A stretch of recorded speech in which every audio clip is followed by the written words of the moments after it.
ਬਰਨਾਲਾ ਦੇ ਵਿੱਚ national highway ਤੇ ਹਾਦਸੇ ਦੇ ਵਿੱਚ ਪਿਕਅਪ ਗੱਡੀ ਤੇ ਡਿੱਗਿਆ ਕੰਟੇਨਰ। ਗੱਡੀ ਸਵਾਰ 2 ਲੋਕਾਂ ਦੀ ਮੌਤ। ਕੰਟੇਨਰ ਹੇਠੋਂ ਕੱਢਣ ਵਿੱਚ ਲੱਗ ਗਏ ਤਕਰੀਬਨ 2 ਘੰਟੇ। ਅਤੇ ਹਰਿਆਣਾ ਦੇ ਸੀਐਮ ਮਨੋਹਰ ਲਾਲ ਦਾ ਦਿਖਿਆ ਵੱਖਰਾ ਅੰਦਾਜ਼। ਕਰਨਾਲ ਦੀਆਂ ਸੜਕਾਂ ਤੇ ਚਲਾਇਆ ਸਾਈਕਲ।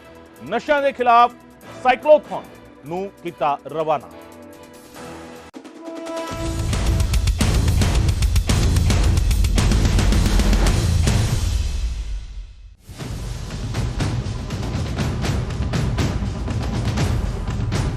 न्यूज़18 पंजाब हरियाणा देख रहे दर्शकों का स्वागत है। मैं हां गगनदीप चौहान। इस वेले बुलेटिन की शुरुआत अहम खबर के नाल करते हैं। वड्डी खबर इस वेले सामने आ रही है। एक देश एक चोण ते कमेटी का गठन किया जा सकता है। केंद्र सरकार ने कमेटी का गठन किया और साबका राष्ट्रपति रामनाथ कोविंद कमेटी के प्रधान होंगे। कानूनी पहलुओं ते कमेटी गौर करेगी। केंद्र ने 18 सितंबर तो स्पेशल सैशन सद्या है और इस सैशन के विच एक देश एक चोण बिल लियाण की चर्चा जोर फड़ रही है। इस वेले एक देश एक चोण का मतलब केंद्र और सूबे दी चोणां इकट्ठे। एक देश एक चोण का मतलब पार्लीमेंट ते विधान सभावां दी चोणां इकट्ठे। एक देश एक चोण का मतलब देश में जिन्नियां भी सीटां ने जिस तो प्रतिनिधि लोकां दे चुने जांदे ने उन्हां सारियां थावां ते चोणां इकट्ठियां करा लईआं जाण। और ये बिल्कुल एक वखरे तरीके की व्यवस्था जिहड़ी हुण तक चली आ रही है उस तो बिल्कुल एक वखरा अंदाज होगा। एक देश एक चोण दे विच अड़िका भी हालांकि कई सारा है। सारे सूबे दी विधान सभावां दा कार्यकाल वख-वख है। हर सरकार 5 साल चले इसकी गारंटी नहीं है। कोई सरकार समय तो पहला डिग गई तां की होगा और कोई सरकार समय तो पहला चोणां दी सिफारिश कर देंदी है तां की होगा। सारे सवाल ने जिन्हां दे जवाब लभे जाने हजे बाकी ने। पर इस सब दे विचाले वड्डी खबर है कि कमेटी बना दी गई है। केंद्र के वलों केंद्र सरकार के वलों कमेटी का गठन किया गया है। साबका राष्ट्रपति रामनाथ कोविंद को कमेटी का प्रधान बनाया गया है।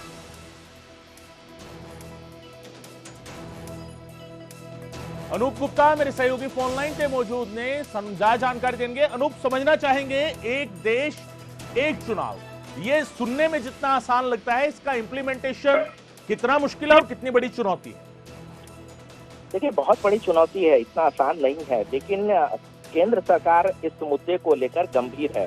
केंद्र सरकार चाहती है कि जल्द से जल्द वन नेशन वन इलेक्शन जो है वो सामने आ जाए। उस तरीके से पूरे देश में लोकसभा चुनाव और विधानसभा चुनाव हो। इसी वजह से आज रामनाथ कोविंद जो कि पूर्व राष्ट्रपति हैं, उनकी अध्यक्षता में कमेटी का गठन केंद्र सरकार की तरफ से कर दी गई है। अब ये जो कमेटी है वो सभी स्टेक होल्डर से बात करेगी, सभी स्टेक होल्डर से चर्चा करेगी और फिर अपनी रिपोर्ट वो केंद्र सरकार को सौंपेगी। अब ये जो स्टेक होल्डर होंगे वो सभी राजनीतिक पार्टियों के नुमाइंदे होंगे। उनके जो पार्टी अध्यक्ष हैं वो होंगे। इसके अलावा राज्य सरकारें होंगी। इसके अलावा लॉ मिनिस्ट्री होंगी। इसके अलावा इलेक्शन कमीशन होगी।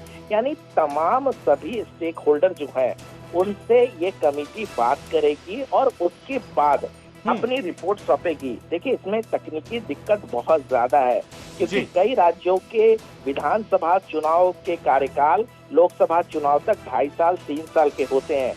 ऐसे में ये जो कानून बनेगा उसमें सभी राज्यों से भी पास कराने होंगे क्योंकि देखिए, विधानसभा के कार्यकाल आपको कम करने होंगे या किसी के थोड़े बढ़ाने होंगे, तभी तो एक साथ चुनाव कराए जा सकते हैं। तो तकनीकी पक्ष बहुत ज्यादा है। लेकिन सरकार कटिबद्ध है। पहले ही कार्यकाल में प्रधानमंत्री नरेंद्र मोदी ने इसकी बात रखी थी देश के सामने कि वो वन नेशन वन इलेक्शन चाहते हैं। हालांकि उस वक्त में कंसल्टेशन भी किया गया था, ऑल पार्टी बैठक भी की गई थी, लेकिन एक आम सहमति नहीं बनी थी। लेकिन अब इनकी गंभीरता का अंदाजा इसी बात से लगा सकते हैं कि उन्होंने कमेटी का गठन कर दिया है और अब ये कमेटी रिपोर्ट देगी और उसके बाद सरकार उस लिहाज से आगे बढ़ेगी। जी अनूप, अगर इसे संवैधानिक लिहाज से समझने का प्रयास करें, क्या संविधान में इसका कोई प्रोविजन है, कोई ऐसी तजवीज है संविधान में जिसके आधार पर ऐसी व्यवस्था की जा सकती है? देखिए, संविधान में अभी कोई अधिकार नहीं है कि वन नेशन वन इलेक्शन हो सकता है और इसी वजह से ये सारी कवायद जो है वो कानून किस तरीके से बनाए जाए कि एक साथ सभी राज्यों के चुनाव हो, सभी विधानसभा के चुनाव हो, सभी लोकसभा के चुनाव हो। तो इसी को लेकर ये कमेटी का गठन किया गया है। देखिए, सभी राज्यों के विधानसभा चुनाव के अपने अपनी तारीखें हैं, अपने अपने कार्यकाल वो पूरा करते हैं। 5 साल का वक्त पूरा होता है, उसके बाद चुनाव कराए जाते हैं।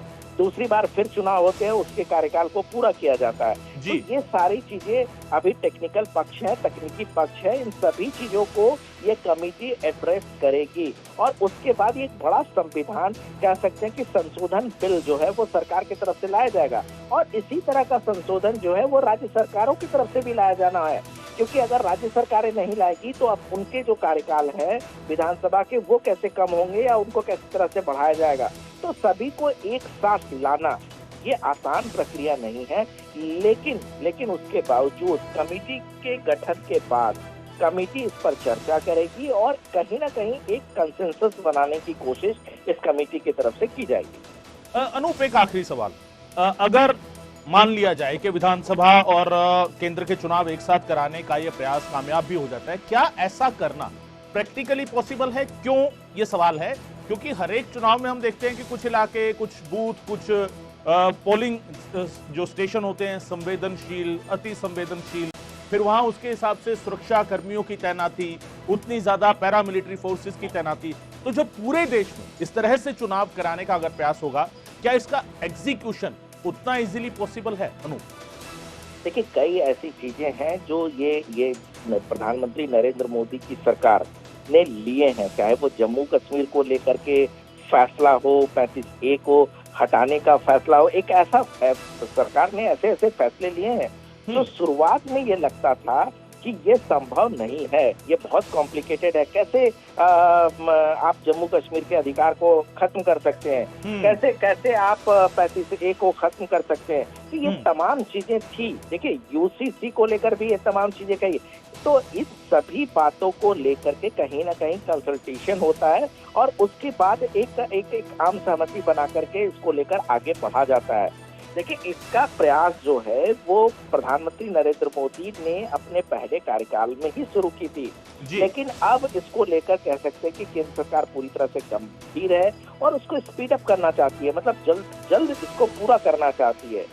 तकनीकी पक्ष है, जाहिर सी बात है, जिस बात की जो आप इशारा कर रहे हैं तकनीकी पक्ष है, क्योंकि सभी राज्यों के राज्य सरकारों की सहमति होने की जरूरत है और सभी राज्यों में बीजेपी की सरकार नहीं है, तमाम राज्यों में कई दूसरी पार्टियों की सरकार है। वहां पर क्या सहमति बन पाएगी, क्या वहां की विधानसभा से ये पास हो पाएंगे? तो कई तकनीकी पक्ष है, इस पर जरूर आगे इस बात को एड्रेस किया जाएगा और शायद ये जो कमेटी बनाई गई है इस बात पर जरूर ध्यान रखेगी। जी अनूप, बहुत शुक्रिया अनूप इस तमाम जानकारी के लिए। अनूप गुप्ता मेरे सहयोगी जानकारी दे रहे सन। सरकार दे वालों एक कमेटी बनाई गई है जिसका प्रधान साबका राष्ट्रपति रामनाथ कोविंद ਨੂੰ ਬਣਾਇਆ ਗਿਆ और एक committee one nation one election यानी एक देश एक चोण ਦੀ ਜਿਹੜੀ एक तजवीज है ਉਸ ਦੇ ਉੱਤੇ अपनी रिपोर्ट सरकार ਨੂੰ ਦੇਵੇਗੀ। ਸਾਡੇ ਨਾਲ बीजेपी ਆਗੂ आरपी सिंह साहब जुड़ रहे हैं फोन लाइन ਤੇ। सिंह साहब बहुत बहुत स्वागत है। ਇਹ ਜਿਹੜਾ ਨਵਾਂ एक तजवीज आ रही है वन नेशन वन इलेक्शन, एक मुल्क एक चोण, ਇਸ ਨੂੰ किस तरीके समझा जाए, मुल्क के हित ਵਿੱਚ किस तरीके हैगी और चुनौतियां की? सिंह साहब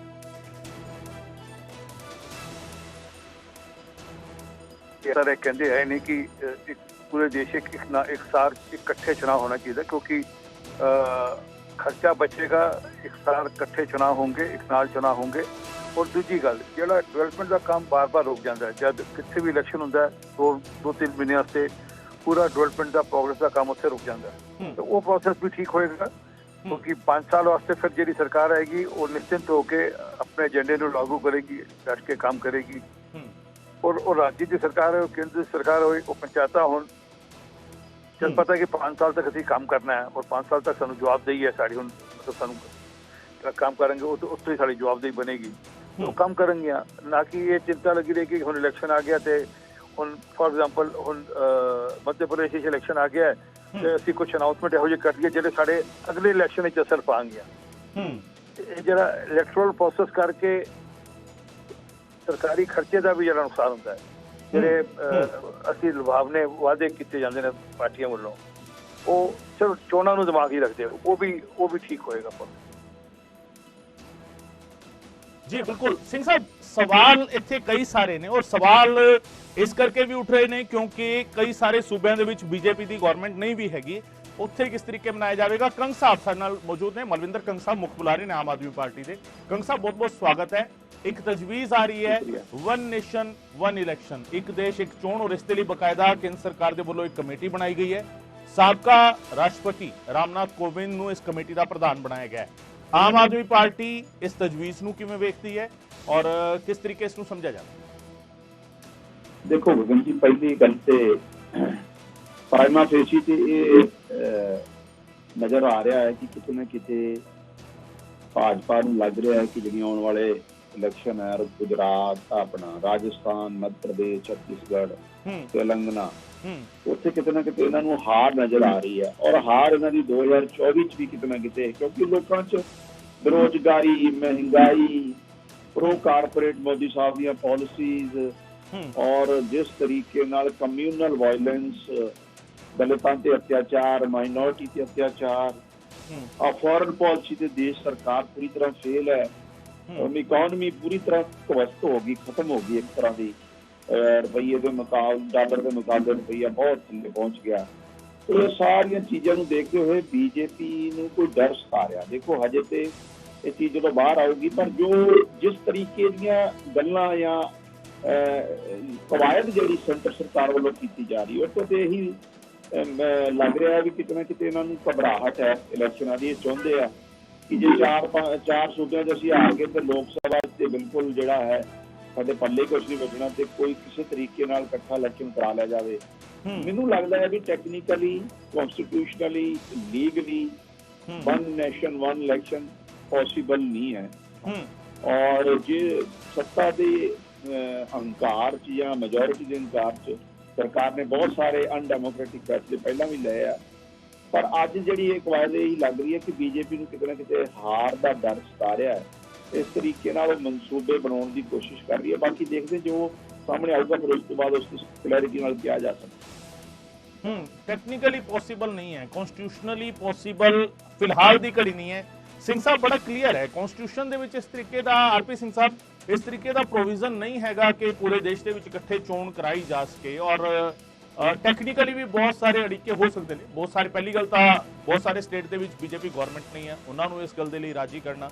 ਦੂਜਾ, ਫਿਰ ਜਦੋਂ ਜੇਕਰ ਸਪੋਜ਼ ਕੀਤਾ ਜਾਵੇ ਕਿ ਇਸ ਨੂੰ ਸਰਕਾਰ ਕਾਨੂੰਨ ਦਾ ਰੂਪ ਦੇ ਵੀ ਦਿੰਦੀ ਹੈ, ਇਸ ਦਾ ਐਗਜ਼ੀਕਿਊਸ਼ਨ ਉਹਨੇ ਵੱਡੇ ਪੱਧਰ ਤੇ ਪੋਲਿੰਗ ਬੂਥ, ਉਸ ਤੇ ਸੁਰੱਖਿਆ ਦਸਤਿਆਂ ਦੀ ਤੈਨਾਤੀ, ਸਰਕਾਰੀ ਅਮਲੇ ਦੀ ਤੈਨਾਤੀ, ਔਰ ਇਹ ਸਾਰਾ ਇੰਤਜ਼ਾਮ ਕਰਨਾ, ਇਹ ਆਪਣੇ ਆਪ ਵਿੱਚ ਚੈਲੰਜਿੰਗ ਨਹੀਂ ਹੋਏਗਾ ਸਿੰਘ ਸਾਹਿਬ? 1962 ਤੱਕ ਹਿੰਦੁਸਤਾਨ ਵਿੱਚ ਇਕੱਠੇ ਚੁਣਾਵ ਹੁੰਦੇ ਸਨ, ਇਕੱਠੇ ਵੋਟ ਹੁੰਦੇ ਸਨ। ਤੇ ਟੈਕਨੀਕਲੀ ਔਰ ਕਨਸਟੀਟਿਊਸ਼ਨਲੀ ਇਹ ਗੱਲ ਕਲੀਅਰ ਹੋ ਗਈ ਕਿ ਇੱਥੇ ਚੁਣਾਵ ਇਕੱਠੇ ਹੁੰਦੇ ਰਹੇ ਨੇ। 1962 ਤੱਕ ਤੁਸੀਂ ਕਹਿ ਰਹੇ ਹੋ? ਮੈਂ ਆਪਣੀ ਗੱਲ ਕਹੀ, ਮੈਂ ਟੋਕੀ ਨਹੀਂ ਇੱਕ ਵਾਰ। 1962 ਤੱਕ ਚੁਣਾਵ ਇਕੱਠੇ ਹੁੰਦੇ ਰਹੇ, ਇਸੇ ਹਿੰਦੁਸਤਾਨ ਵਿੱਚ ਹੁੰਦੇ ਨੇ, ਕਨਸਟੀਟਿਊਸ਼ਨ ਦੇ ਹਿਸਾਬ ਨਾਲ ਹੁੰਦੇ ਰਹੇ, ਸੰਵਿਧਾਨ। ਉਸ ਤੋਂ ਬਾਅਦ ਕਿਉਂਕਿ ਸਰਕਾਰਾਂ ਤੋੜੀਆਂ ਕਾਂਗਰਸ ਨੇ, ਕਈ ਸਰਕਾਰਾਂ ਤੋੜੀਆਂ, 90 ਸਰਕਾਰਾਂ ਕਾਂਗਰਸ ਨੇ ਤੋੜੀਆਂ ਅਲੱਗ-ਅਲੱਗ ਟਾਈਮ ਤੇ, ਉਹਦੇ ਕਰਕੇ ਗੜਬੜ ਹੋਈ, ਉਹ ਵਿਚਕਾਰ ਤੋੜ ਦਿੰਦੇ, ਦਿੱਕਤ ਹੁੰਦੀ। ਹੁਣ ਇਸ ਕਰਕੇ ਉਹਨੂੰ ਦੁਬਾਰਾ ਰੀਬਿਲਡ ਕੀਤਾ ਜਾਏ, ਦੁਬਾਰਾ ਕਿੱਦਾਂ ਪ੍ਰੋਸੈਸ ਕੀਤਾ ਜਾਏ। ਔਰ ਤੇ ਅਸੀਂ ਕਮੇਟੀ, ਅਗਰ ਮੈਨੂੰ ਪਤਾ ਨਹੀਂ ਤੁਹਾਡੀ ਜਾਣਕਾਰੀ ਹੈ, ਮੇਰੇ ਕੋਲ ਜਾਣਕਾਰੀ ਨਹੀਂ, ਪਰ ਤੁਹਾਡੀ ਜਾਣਕਾਰੀ ਠੀਕ ਹੈ, ਰਾਮਨਾਥ ਕੋविंद जी की कमेटी गठित करती गई है, ਉਹਦਾ ਸਵਾਗਤ ਕਰਨਾ ਚਾਹੀਦਾ, ਆਪਣੇ ਸੁਝਾਅ ਦੇਣੇ ਚਾਹੀਦੇ ਨੇ ਜੀ। ਅਸੀਂ ਕਹੀਏ ਨਹੀਂ ਜੀ, ਅਸੀਂ ਤੇ ਆਊਟਰਾਈਟਲੀ ਰਿਜੈਕਟ ਕरें ਕਿਸੇ ਚੀਜ਼ ਨੂੰ। ਕੋਈ ਚੀਜ਼ ਦੇਸ਼ ਦੇ ਹਿੱਤ ਵਿੱਚ ਹੋਏ ਤਾਂ ਉਹਨੂੰ ਵੀ ਸਮਝਣਾ ਚਾਹੀਦਾ ਹੈ ਔਰ ਡਿਸਕਸ਼ਨ ਕਰਨੀ ਚਾਹੀਦੀ ਉਹਦੇ 'ਚ, ਆਪਣਾ ਮਤ ਉਹਦੇ 'ਚ ਰੱਖਣਾ ਚਾਹੀਦਾ ਹੈ ਔਰ ਮਤ ਰੱਖ ਕੇ ਫਿਰ ਜੋ ਇੱਕ ਪ੍ਰੋਸੈਸ ਬਣੇ ਉਹਦੇ ਬੇਸ ਤੇ ਕੰਮ ਕਰਨਾ ਚਾਹੀਦਾ ਹੈ, ਨਾ ਕਿ ਇਹ ਕਿ ਨਹੀਂ ਅਸੀਂ ਆਊਟਰਾਈਟਲੀ ਰਿਜੈਕਟ ਕਰਦੇ ਹਾਂ ਜੀ। ਕਿਰਪਾ ਕਰਕੇ ਮੇਰੇ ਗੰਗ ਸਾਹਿਬ ਨੂੰ ਕਹਿਣਾ ਚਾਹੀਦਾ ਕਿ ਕੇਜਰੀਵਾਲ ਸਾਹਿਬ ਦਾ 2011-12 ਦਾ ਬਿਆਨ ਸੁਣਨ, ਉੱਥੇ ਉਹ ਵੀ ਚਾਹੁੰਦੇ ਸਨ ਕਿ ਵਨ ਨੇਸ਼ਨ ਵਨ ਇਲੈਕਸ਼ਨ। ਉਹਨਾਂ ਦੀ ਭਾਸ਼ਣ ਵਿੱਚ ਕਿਧਰੇ ਹੈਗਾ ਕਿ ਇੱਕ ਦੇਸ਼ ਵਿੱਚ ਜਦੋਂ ਮੂਵਮੈਂਟ ਚਲਾਉਂਦੇ ਸਨ, ਜਦੋਂ ਮੂਵਮੈਂਟ ਦਾ ਹਿੱਸੇਦਾਰ ਸਨ। ਸੋ ਮੇਰਾ ਹਾਲੇ ਵੀ ਇਹ ਹੈਗਾ ਕਿ ਅਸੀਂ ਇੱਕ ਰਾਏ ਕਰੀਏ, ਰਾਇਸ਼ੁਮਾਰੀ ਕਰੀਏ, ਗੱਲ ਕਰੀਏ, ਆਪਸ ਵਿੱਚ ਗੱਲ ਕਰੀਏ, ਉਸ ਤੋਂ ਬਾਅਦ ਜੋ ਕੰਸੈਪਟ ਨਿਕਲੇਗਾ ਜੀ, ਪਰੰਤु ਆਊਟਰਾਈਟਲੀ ਕਿਸੇ ਆਈਟਮ ਨੂੰ ਰਿਜੈਕਟ ਕਰਨਾ ਠੀਕ ਨਹੀਂ। ਸਿੰਘ ਸਾਹਿਬ, ਕੰਗ ਸਾਹਿਬ ਬਣੇ ਰਹੋ। ਮੇਰੇ ਨਾਲ ਸੁਖਵਿੰਦਰ ਕੋਟਲੀ ਸਾਹਿਬ ਵੀ ਜੁੜ ਰਹੇ ਨੇ, ਕਾਂਗਰਸ ਲੀਡਰ ਨੇ। ਕੋਟਲੀ ਸਾਹਿਬ, ਬਹੁਤ ਬਹੁਤ ਸਵਾਗਤ ਹੈ। ਇੱਕ ਤਜਵੀਜ਼ ਆਈ ਹੈ ਵਨ ਨੇਸ਼ਨ ਵਨ ਇਲੈਕਸ਼ਨ, ਇੱਕ ਦੇਸ਼ ਇੱਕ ਚੋਣ, ਕਮੇਟੀ ਬਣਾਈ ਗਈ ਹੈ, ਜਿਹੜੀ ਸਾਨੂੰ ਜਾਣਕਾਰੀ ਮਿਲ ਪਾ ਰਹੀ ਹੈ, ਔਰ ਉਸ ਦਾ ਪ੍ਰਧਾਨ ਸਾਬਕਾ ਰਾਸ਼ਟਰਪਤੀ ਰਾਮਨਾਥ ਕੋविंद ਜੀ ਨੂੰ ਬਣਾਇਆ ਗਿਆ। ਉਹ ਕਮੇਟੀ ਆਪਣੀ ਰਿਪੋਰਟ ਕੇਂਦਰ ਸਰਕਾਰ ਨੂੰ ਦੇਵੇਗੀ ਔਰ ਉਸ ਤੋਂ ਬਾਅਦ ਇਹ ਮੁਮਕਿਨ ਹੈਗਾ ਕਿ ਜਿਹੜਾ ਸਪੈਸ਼ਲ ਸੈਸ਼ਨ ਸੱਦਿਆ ਜਾਵੇ, ਜਿਹੜੀ ਸੂਤਰਾਂ ਦੇ ਹਵਾਲੇ ਤੋਂ ਜਾਣਕਾਰੀ ਮਿਲ ਰਹੀ ਹੈ ਸਾਨੂੰ, ਇਸ ਦੇ ਵਿੱਚ ਬਿੱਲ ਵੀ ਲਿਆਇਆ ਜਾ ਸਕੇ ਇਸ ਦੇ ਮੁਤਲਕ। ਕਾਂਗਰਸ ਦੇ ਵੱਲੋਂ ਪਹਿਲਾ ਰਿਐਕਸ਼ਨ, ਕੋਟਲੀ ਸਾਹਿਬ। ਦੇਖੋ मैं इस संदर्भ के अंदर कहना चाहना कि ठीक है सरकारां कोई ना कोई काम करना ਜਾਂ ਹੋਰ ਉਹਦੀ ਜਾਣਕਾਰੀ ਲੈਣੀ ਜਾਂ ਉਹਦੇ ਤੇ ਕੋਈ ਪ੍ਰਪੋਜ਼ਲਸ ਲੈਣੇ ਜਿਹੜੇ ਆ ਉਹ ਸਰਕਾਰਾਂ ਜਿਹੜੀਆਂ ਉਹ ਕਮੇਟੀਆਂ ਦੀਆਂ ਸਥਾਪਨਾ ਕਰ ਦਿੰਦੀਆਂ। ਠੀਕ ਹੈ, ਪਰ ਮੈਂ ਇਹ ਕਹਿਣਾ ਚਾਹਨਾ ਕਿ ਅੱਜ ਦੇਸ਼ ਦੇ ਅੰਦਰ ਇਸ ਚੀਜ਼ ਦੀ ਲੋੜ ਕੀ ਹੈ। ਭਾਰਤੀ ਜਨਤਾ ਪਾਰਟੀ ਜਾਣਬੁੱਝ ਕੇ ਇਸ ਦੇਸ਼ ਦੇ ਹਾਲਾਤਾਂ ਨੂੰ ਵਿਗਾੜਨਾ ਚਾਹੁੰਦੀ ਹੈ। ਕਿਉਂਕਿ ਤੁਸੀਂ ਦੇਖੋ ਜਿਹੜੀਆਂ ਸਟੇਟਾਂ ਦੇ ਅੰਦਰ ਅੱਜ ਘੱਟ ਤੋਂ ਘੱਟ 10 ਤੋਂ 11 ਆਪੋਜੀਸ਼ਨ ਦੇ ਜਿਹੜੇ ਹਨ ਉਹ ਰਾਜਾਂ ਦੇ ਅੰਦਰ ਉਹਨਾਂ ਦਾ ਰਾਜ ਹੈ ਔਰ ਤੁਸੀਂ ਉਹਨਾਂ ਨੂੰ ਤੋੜ ਕੇ ਦੇਸ਼ ਦੇ ਅੰਦਰ ਕੀ ਸਾਬਤ ਕਰਨਾ ਚਾਹੁੰਦੇ ਹੋ। ਇਹ ਤੁਸੀਂ ਕਹਿੰਦੇ ਹੋ ਕਿ ਵਨ ਨੇਸ਼ਨ ਵਨ ਵੋਟ, ਇਹਦਾ ਮਤਲਬ ਤੁਸੀਂ ਕੱਲ ਨੂੰ ਲੈ ਆਓਗੇ ਕਿ ਪ੍ਰਧਾਨ ਮੰਤਰੀ ਦੀ ਚੋਣ ਵੀ ਸਿੱਧੇ ਤੌਰ ਦੇ ਉੱਤੇ ਹੋਵੇ। ਕੀ ਤੁਸੀਂ ਇਹ ਸਾਬਤ ਕਰਨ ਦੇ ਲਈ ਕਿ ਦੇਸ਼ ਦੇ ਅੰਦਰ ਜਿਹੜਾ ਅਸੀਂ ਆਪਣਾ ਇੱਕ ਅਜਿਹੇ ਤਰੀਕੇ ਦੇ ਨਾਲ ਦਬਦਬਾ ਬਣਾ ਰਹੇ ਹਾਂ ਕਿ ਅਸੀਂ ਦੇਸ਼ ਦੇ ਅੰਦਰ ਇੱਕ ਹਿੰਦੂ ਰਾਸ਼ਟਰ ਦੀ ਸਥਾਪਨਾ ਵਾਲੇ ਪਾਸੇ ਨੂੰ ਦੇਸ਼ ਨੂੰ ਨਹੀਂ ਤੋੜ ਰਹੇ। ਇਹ ਇੱਕ ਬਹੁਤ ਵੱਡਾ ਗੰਭੀਰ ਤੇ ਚਿੰਤਾ ਦਾ ਵਿਸ਼ਾ ਹੈ। ਭਾਰਤੀ ਜਨਤਾ ਪਾਰਟੀ ਜਾਣਬੁੱਝ ਕੇ ਜਿਹੜਾ ਹੈ ਇਸ ਦੇਸ਼ ਦੇ ਅੰਦਰ ਇਸ ਦੇਸ਼ ਨੂੰ ਭਾਰਤ ਦੇਸ਼ ਨੂੰ ਹਿੰਦੂ ਰਾਸ਼ਟਰ ਐਲਾਨਣਾ ਚਾਹੁੰਦੀ ਹੈ ਔਰ ਕਿਸੇ ਨਾ ਕਿਸੇ ਢੰਗ ਤਰੀਕੇ ਦੇ ਅੰਦਰ ਵਨ ਨੇਸ਼ਨ ਵਨ ਜਿਹੜਾ ਆ ਉਹ ਵੋਟ ਦੀ ਗੱਲ ਕਰਕੇ ਪ੍ਰਧਾਨ ਮੰਤਰੀ ਦੇ ਅਹੁਦੇ ਦਾ ਵੀ ਰਾਸ਼ਟਰੀਕਰਨ ਕਰਨਾ ਚਾਹੁੰਦੀ ਹੈ। ਜਿਹੜੇ ਕਿ ਇੱਕ ਮੈਂਬਰ ਪਾਰਲੀਮੈਂਟ ਉਹਨਾਂ ਨੂੰ ਚੁਣਦੇ ਨੇ, ਇਹ ਵੀ ਭਾਰਤੀ ਜਨਤਾ ਪਾਰਟੀ ਦੀਆਂ ਤਜਵੀਜ਼ਾਂ ਜਿਹੜੀਆਂ ਨੇ ਉਹ ਵੀ ਕਿਤੇ ਨਾ ਕਿਤੇ ਇੱਧਰ ਉੱਧਰ ਦੀ ਸਾਹਮਣੇ ਆ ਰਹੀਆਂ ਨੇ ਕਿ ਪ੍ਰਧਾਨ ਮੰਤਰੀ ਦੀ ਚੋਣ ਵੀ ਸਿੱਧੇ ਤਰੀਕੇ ਦੇ ਨਾਲ ਕਰਵਾ ਕੇ ਭਾਰਤੀ ਜਨਤਾ ਪਾਰਟੀ ਦੇਸ਼ ਦੇ ਉੱਤੇ ਸਦਾ ਲਈ ਸੱਤਾ ਤੇ ਕਾਬਜ਼ ਰਹਿਣਾ ਚਾਹੁੰਦੀ ਹੈ। ਇਹ ਬਿਲਕੁਲ ਵੀ ਅਜਿਹੀ ਤਜਵੀਜ਼ ਦੀ ਦੇਸ਼ ਦੇ ਅੰਦਰ ਕੋਈ ਲੋੜ ਹੀ ਨਹੀਂ ਹੈ। ਰਾਜ ਆਪਣੇ ਸਟੇਟ ਚਲਾ ਜਿਹੜੇ ਨੇ ਅਧਿਕਾਰਾਂ ਦੀ ਵਰਤੋਂ ਕਰਦੇ ਹੋਏ ਉਹ ਆਪਣੇ ਰਾਜ ਚਲਾ ਰਹੇ ਨੇ। ਕੇਂਦਰ ਸਰਕਾਰ ਜਿਹੜੀ ਹੈ ਉਹ ਆਪਣਾ ਰਾਜ ਸਥਾਪਿਤ ਕਰ ਰਹੀ ਹੈ। ਇਹ ਤੁਸੀਂ ਮੈਨੂੰ ਦੱਸੋ ਕਿ ਉਹਨਾਂ ਦੇ ਕੋਈ ਬੁਲਾਰੇ ਸਾਹਿਬਾਨ ਇੱਥੇ ਬੈਠਣੇ ਕਿਉਂਕਿ ਮੈਂ ਤਾਂ ਲੇਟ ਜੁੜਿਆ ਤੇ ਇਹਦੀ ਲੋੜ ਕੀ ਹੈ ਦੇਸ਼ ਦੇ ਅੰਦਰ। ਇਹਦੀ ਕੋਈ ਜ਼ਰੂਰਤ ਹੈ, ਇਹਦੀ ਕੋਈ ਐਮਰਜੈਂਸੀ ਹੈ, ਇਹਦੇ ਨਾਲ ਲੋਕਾਂ ਦਾ ਕੋਈ ਬਹੁਤ ਵੱਡਾ ਫਾਇਦਾ ਹੋਣ ਵਾਲਾ। ਦੇਖੋ ਪਾਰਲੀਮੈਂਟ ਦਾ ਇਲੈਕਸ਼ਨ ਕਹਿੰਦੇ ਜੀ ਖਰਚੇ ਘੱਟ ਆਣਗੇ। ਪਾਰਲੀਮੈਂਟ ਦਾ ਇਲੈਕਸ਼ਨ ਤਾਂ ਦੇਸ਼ ਦੇ ਅੰਦਰ ਪਹਿਲਾਂ ਹੀ ਜਿਹੜਾ ਉਹ ਇੱਕ ਵਾਰ ਹੁੰਦਾ, ਉਹ ਵਾਰ-ਵਾਰ ਤਾਂ ਹੁੰਦਾ ਨਹੀਂ, ਉਹ ਤਾਂ 5 ਸਾਲ ਬਾਅਦ ਇਲੈਕਸ਼ਨ ਹੁੰਦਾ। ਜਿਹੜੀਆਂ ਸਟੇਟਾਂ ਨੇ ਰਾਜਾਂ ਦੇ ਵੱਧ ਅਧਿਕਾਰ ਨੇ, ਫੈਡਰਲ ਸਿਸਟਮ ਹੈ, ਸਟੇਟ ਤੇ ਆਪਣੇ ਸਬਜੈਕਟ ਨੇ, ਸਟੇਟਾਂ ਦੇ ਆਪਣੇ ਹਿੱਤ ਨੇ, ਤੁਸੀਂ ਉਹਨਾਂ ਨੂੰ ਅੱਜ ਤੋੜ ਕੇ ਇੱਕ ਜਿਹੜਾ ਕੋਈ ਅੱਜ ਅਖਬਾਰਾਂ ਦੇ ਰਾਹੀਂ ਪੜ੍ਹਿਆ ਸਵੇਰੇ ਕਿ ਵਨ ਨੇਸ਼ਨ ਵਨ ਵੋਟ ਦੀ ਪਾਰਲੀਮੈਂਟ ਦਾ ਸੈਸ਼ਨ ਵੀ ਬੁਲਾਇਆ ਜਾ ਰਿਹਾ। ਮੈਂ ਇਸ ਸੰਦਰਭ ਦੇ ਅੰਦਰ ਤੁਹਾਡੇ ਮਾਧਿਅਮ ਦੇ ਰਾਹੀਂ ਇਹ ਗੱਲ ਕਹਿਣਾ ਚਾਹੁੰਦਾ ਕਿ ਭਾਰਤੀ ਜਨਤਾ ਪਾਰਟੀ ਇਸ ਜ਼ਰੀਏ ਇਸ ਦੇਸ਼ ਨੂੰ ਹਿੰਦੂ ਰਾਸ਼ਟਰ ਵੱਲ ਧੱਕ ਰਹੀ ਹੈ। ਆਰਐਸਐਸ ਦੇ ਇਸ਼ਾਰੇ ਦੇ ਉੱਤੇ ਜਿਹੜਾ ਉਹ ਕੰਮ ਕਰ ਰਹੀ ਹੈ, ਅਜਿਹਾ ਹਰਗਜ਼ ਬਰਦਾਸ਼ਤ ਨਹੀਂ ਹੈ। ਇਹਦੀ ਕੋਈ ਜ਼ਰੂਰਤ ਹੀ ਨਹੀਂ ਹੈ। ਬਸ ਮੈਂ ਇਹ ਕਹਿਣਾ ਚਾਹੁੰਦਾ ਇਹਦੀ ਕੋਈ ਜ਼ਰੂਰਤ ਨਹੀਂ ਹੈ। ਕੋਟਲੀ ਸਾਹਿਬ ਬਣੇ ਰਹੋ ਸਾਡੇ ਨਾਲ, ਕੰਗ ਸਾਹਿਬ ਤੁਸੀਂ ਬਣੇ ਰਹੋ, ਸਿੰਘ ਸਾਹਿਬ ਤੁਸੀਂ ਵੀ ਸਾਡੇ ਨਾਲ ਮੌਜੂਦ ਰਹੋ। ਸਾਡੇ ਨਾਲ ਪ੍ਰੇਮ ਸਿੰਘ ਚੰਦੂਮਾਜਰਾ ਸਾਹਿਬ ਜੁੜ ਰਹੇ ਨੇ ਸ਼੍ਰੋਮਣੀ ਅਕਾਲੀ ਦਲ ਤੋਂ। ਚੰਦੂਮਾਜਰਾ ਸਾਹਿਬ ਬਹੁਤ ਬਹੁਤ ਸਵਾਗਤ ਹੈ। ਇੱਕ ਤਜਵੀਜ਼ ਆਈ ਹੈ ਇੱਕ ਦੇਸ਼ ਇੱਕ ਚੋਣ, ਜਿਸ ਦੇ ਲਈ ਕਮੇਟੀ ਬਣਾਈ ਗਈ ਹੈ ਕੇਂਦਰ ਸਰਕਾਰ ਦੇ ਵੱਲੋਂ। ਪ੍ਰਧਾਨ ਬਣਾਇਆ ਗਿਆ ਕਮੇਟੀ ਦਾ ਸਾਬਕਾ ਰਾਸ਼ਟਰਪਤੀ ਰਾਮਨਾਥ ਕੋਵਿੰਦ ਜੀ ਨੂੰ, ਔਰ ਉਹ ਕਮੇਟੀ ਆਪਣੀ ਰਿਪੋਰਟ ਦੇਵੇਗੀ ਕੇਂਦਰ ਸਰਕਾਰ ਨੂੰ। ਉਸ ਰਿਪੋਰਟ ਦੇ ਆਧਾਰ ਤੇ ਫਿਰ ਕੇਂਦਰ ਸਰਕਾਰ ਇਹ ਮੁਮਕਿਨ ਹੈ, ਜਿਹੜੀ ਸੂਤਰਾਂ ਦੇ ਹਵਾਲੇ ਤੋਂ ਜਾਣਕਾਰੀ ਮਿਲ ਰਹੀ ਹੈ ਕਿ ਸਪੈਸ਼ਲ ਇਜਲਾਸ ਜਿਹੜਾ ਸੱਦਿਆ ਜਾ ਰਿਹਾ ਹੈ ਉਸ ਦੇ ਵਿੱਚ ਬਿੱਲ ਵੀ ਲੈ ਕੇ ਆ ਸਕਦੀ ਹੈ ਇਸ ਸੰਬੰਧੀ। ਸ਼੍ਰੋਮਣੀ ਅਕਾਲੀ ਦਲ ਦੇ ਵੱਲੋਂ ਪਹਿਲਾ ਰਿਐਕਸ਼ਨ ਤੁਹਾਡਾ? ਦੇਖੋ ਗੱਲ ਇਹ ਆ ਵੀ ਇਹ ਪਹਿਲੀ ਵਾਰ ਨਹੀਂ, ਇਹ ਗੱਲ ਪਹਿਲਾਂ ਵੀ ਕਈ ਵਾਰ ਚੱਲੀ ਆ ਔਰ ਜਦੋਂ ਇਹ ਮੁਲਕ ਆਜ਼ਾਦ ਹੋਇਆ ਉਦੋਂ ਤੋਂ ਪਹਿਲਾਂ ਤਾਂ ਲੰਬਾ ਸਮਾਂ ਪਾਰਲੀਮੈਂਟ ਅਸੈਂਬਲੀਆਂ ਸਭ ਇੱਕੋ ਸਮੇਂ ਹੁੰਦੀਆਂ ਰਹੀਆਂ ਔਰ ਬੜਾ ਵਧੀਆ ਰਹਿੰਦਾ। ਉਹਦੇ ਨਾਲ ਦੇਖੋ ਖਰਚਾ ਵੀ ਘਟਦਾ, ਟਾਈਮ ਵੀ ਬਚਦਾ ਔਰ ਮੈਂ ਕਹਿੰਦਾ ਸਾਰਾ ਸਾਲ ਹੀ ਮਤਲਬ ਚੋਣਾਂ ਹੋਈ ਜਾਂਦੀਆਂ ਮੁਲਕ ਦੇ ਵਿੱਚ। ਹੁਣ ਤਾਂ 6-6 ਮਹੀਨੇ ਬਾਅਦ ਹੋਣ ਲੱਗ ਗਈਆਂ। ਬਦਕਿਸਮਤੀ ਨਾਲ ਮਤਲਬ ਕਿਤੇ ਜਦੋਂ ਧਾਰਾ ਆਰਟੀਕਲ 356 ਵਰਤ ਕੇ ਉਸ ਸਮੇਂ ਦੀ ਸਰਕਾਰ ਨੇ, ਕਾਂਗਰਸ ਨੇ ਕਈ ਸਟੇਟਾਂ ਦੀਆਂ ਅਸੈਂਬਲੀਆਂ ਤੋੜਤੀਆਂ ਤੇ ਫਿਰ ਕਈ ਮਤਲਬ ਸੀ। ਇਹਨਾਂ ਕਾਰਨਾਂ ਕਿ ਮਤਲਬ ਤਕਰੀਬਨ ਮੁਲਕ ਦੇ ਵਿੱਚ ਹਰ ਸਾਲ ਲੱਗੀ। ਮਤਲਬ ਮੈਂ ਸਮਝਦਾ ਕਿ ਝੰਜਟ ਮੁੱਕਣਾ ਚਾਹੀਦਾ, ਬਲਕਿ ਦੇਸ਼ ਦੇ ਹਿੱਤ 'ਚ ਇਹਦੇ 'ਚ ਤਾਂ ਕੋਈ ਮੈਨੂੰ ਲੱਗਦਾ ਇਤਰਾਜ਼ ਵਾਲੀ ਗੱਲ ਨਹੀਂ ਹੋ ਸਕਦੀ। ਚੰਦੂਮਾਜਰਾ ਸਾਹਿਬ ਵਿਰੋਧੀ ਧਿਰਾਂ ਕਈ ਇਹ ਵੀ ਕਹਿ ਰਹੀਆਂ ਨੇ ਦੀ ਮਿਆਦ ਰਹਿੰਦੀ ਆ, ਉਹਨਾਂ ਨੂੰ ਕਿਵੇਂ ਮਤਲਬ ਸੌਟ ਆਊਟ ਕੀਤਾ ਜਾਵੇ, ਉਹ ਕੰਸੈਂਸਸ ਨਾਲ ਤਿਆਰ ਕੀਤੇ ਜਾ ਸਕਦੀ ਆ। ਮੈਂ ਤਾਂ ਇੱਥੇ ਤੱਕ ਬਲਕਿ ਇਲੈਕਸ਼ਨ ਈਅਰ ਹੋਣਾ ਚਾਹੀਦਾ। ਮੈਂ ਤਾਂ ਪਾਰਲੀਮੈਂਟ ਦੇ ਵਿੱਚ ਬੜੀ ਕਹੀ ਸੀ ਗੱਲ ਵੀ ਇਲੈਕਸ਼ਨ ਈਅਰ ਹੋਵੇ, ਸੰਮਤੀਆਂ, ਪੰਚਾਇਤਾਂ, ਜ਼ਿਲ੍ਹਾ ਪ੍ਰੀਸ਼ਦ, ਲੋਕਲ ਬੋਡੀ ਸਭ ਇੱਕੋ ਸਾਲ ਦੇ ਵਿੱਚ ਆਉਣਾ ਮੁੱਕ ਜਾਣ। ਤਾਂ ਕਿ 4 ਸਾਲ ਤਾਂ ਡਿਵੈਲਪਮੈਂਟ ਲਈ ਲੱਗਣ, 4 ਸਾਲ ਤਾਂ ਲੋਕਾਂ ਦਾ ਧਿਆਨ ਨਾ ਚੋਣਾਂ ਵੱਲ ਜਾਵੇ। ਹੁਣ ਤਾਂ ਠੀਕ ਚੋਣ ਤਾਮਿਲਨਾਡੂ, ਮੱਧ ਪ੍ਰਦੇਸ਼ ਉੱਧਰ ਹੋ ਰਹੀ ਹੁੰਦੀ ਆ ਤੇ ਸਾਰੀ ਸੈਂਟਰਲ ਲੀਡਰਸ਼ਿਪ ਸਾਰੀਆਂ ਪਾਰਟੀਆਂ ਦਾ ਧਿਆਨ ਉੱਧਰ ਹੁੰਦਾ, ਤੇ ਫਿਰ ਇੱਧਰ ਹੁੰਦੀ ਆ ਚੋਣ ਪੰਜਾਬ ਦੇ ਹਰਿਆਣੇ 'ਚ, ਤੇ ਫਿਰ ਦੂਜਿਆਂ ਦਾ ਧਿਆਨ ਇੱਧਰ ਹੁੰਦਾ। ਪਰ ਸਾਰਾ ਜਿਹੜੀ ਮੁਲਕ ਸਾਰਾ ਸਾਲ ਹੀ ਚੋਣਾਂ ਲੜੀ ਜਾ ਰਿਹਾ, ਤੋ ਚੰਗੀ ਗੱਲ ਆ। ਮੈਂ ਤਾਂ ਸਮਝਦਾ ਇਹਦੇ 'ਚ ਕੋਈ ਮਾੜੀ ਗੱਲ ਨਹੀਂ ਹੈ, ਪਰ ਕੰਸੈਂਸਸ ਜ਼ਰੂਰ ਕਰ ਲੈਣੀ ਚਾਹੀਦੀ ਹੈ। ਜਿਹੜੇ ਸੈਂਪਲੀਆਂ ਦੇਖੋ, ਜਦੋਂ ਬੁਖਾਰ ਹੁੰਦਾ ਤਾਂ ਇੰਜੈਕਸ਼ਨ ਲੱਗਦਾ ਤਾਂ ਤਕਲੀਫ ਤਾਂ ਥੋੜੀ ਜਿਹੀ ਹੁੰਦੀ ਹੋਆ ਨਾ, ਮਨ ਬੁਖਾਰ ਲਾਉਣ ਲਈ ਕੌੜੀ ਦਵਾਈ ਤਾਂ ਪੀਣੀ ਪੈਂਦੀ ਆ। ਜਦੋਂ ਕੋਈ ਸੁਧਾਰ ਕਰਨਾ, ਜਦੋਂ ਕੋਈ ਇਸ ਕਿਸਮ ਦੇ ਮਤਲਬ ਦੇਸ਼ ਦੇ ਹਿੱਤ 'ਚ ਕੋਈ ਗੱਲ ਜਿਹੜੀ ਹੋਵੇ। ਚੰਦੂਮਾਜਰਾ ਸਾਹਿਬ, ਕਿਸੇ ਵਿਅਕਤੀ ਚੰਦੂਮਾਜਰਾ ਸਾਹਿਬ, ਇਸ ਦੇ ਨਾਲ ਸੰਘੀ ਢਾਂਚਾ ਕਮਜ਼ੋਰ ਹੋਵੇਗਾ ਜਾਂ ਮਜ਼ਬੂਤ ਹੋਵੇਗਾ?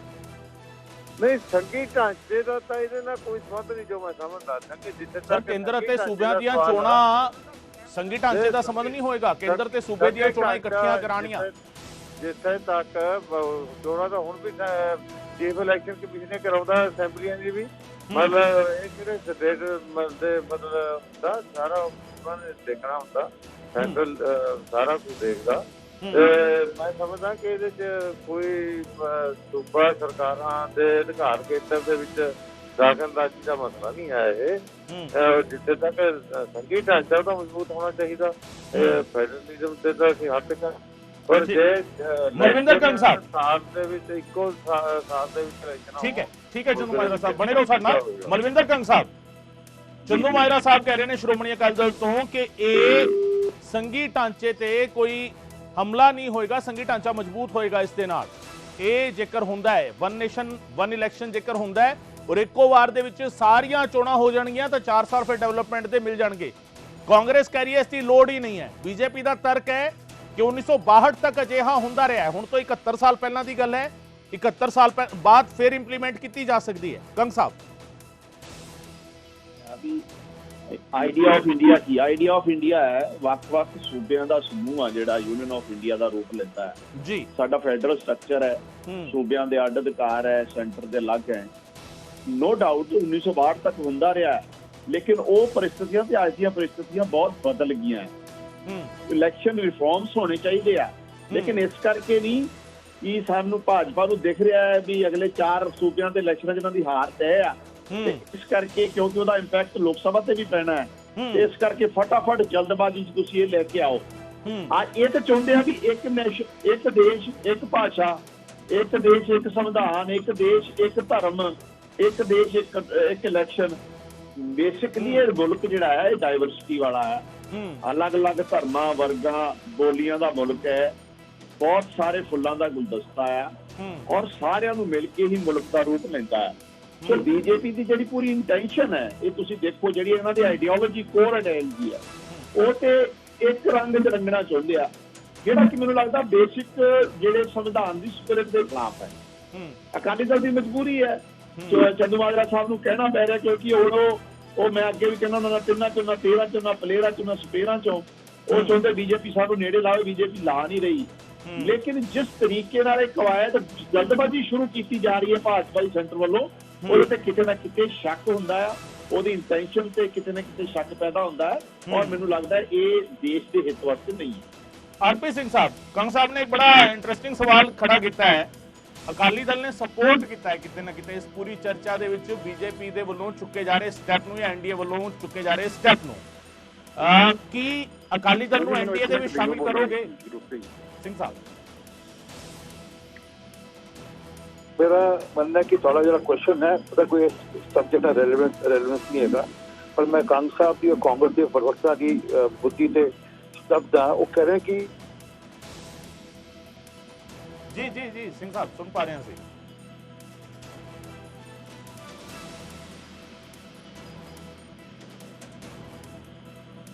सिंह साहब एक बार अपनी गल दोहराओगे प्लीज?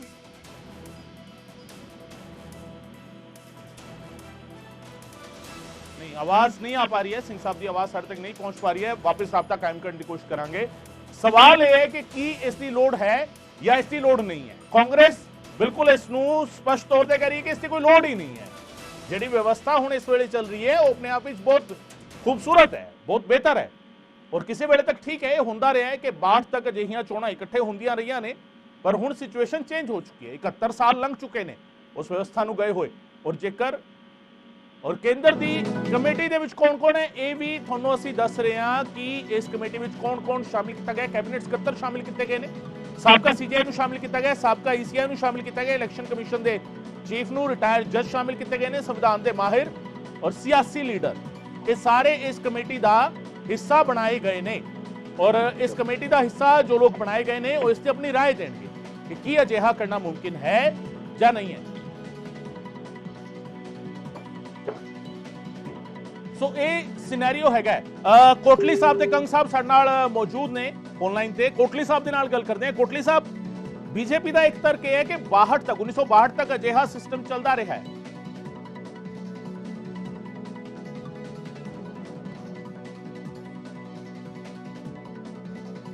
कोटली साहब मेरी आवाज आ पा रही है? बिल्कुल आ रही है जी। कोटली साहब, बीजेपी एक तर्क दे रही थी कि 1962 तक अजिहा सिस्टम चलता रहा और उस तो बाद अकाली दल ने भी कहा कि उस तो बाद कांग्रेस ने कई सूबे दी सरकारां तोड़ दित्तियां, इस करके फिर बाद में चेंज हो गया। हुण जेकर 71 साल बाद बीजेपी वही कदम चुक रही है जिहड़ा कांग्रेस दी सरकारां उस वेले कर रही सी, तो उसदे विच गलत? देखो, जे उस समय वक्त सीगा, उस समय सरकारां दे कोल सीटां दे कोल जिहड़ा आ वो चोणां कराउण दा समां बड़ा घੱਟ ਹੁੰਦਾ ਸੀ, क्योंकि 6 महीने ਜਾਂ किते कोई साल होवे ਤਾਂ ਉਹਦੇ ਅੰਦਰ ਕੋਈ ਪਰਿਵਰਤਨ ਕਿਤੇ ਕੀਤਾ ਜਾ ਸਕਦਾ ਹੈ। ਹੁਣ ਅਕਾਲੀ ਦਲ ਦੇ ਪ੍ਰਵਕਤਾ ਬੋਲ ਕੇ ਗਏ ਨੇ, ਮੈਂ ਬੜੇ ਦੁੱਖ ਦੇ ਨਾਲ ਕਹਿਣਾ ਚਾਹਨਾ ਕਿ ਚੰਦੂ ਮਾਜਰਾ ਸਾਹਿਬ ਬੜੇ ਸਿਆਣੇ, ਬੜੇ ਸੁਲਝੇ ਲੀਡਰ ਨੇ।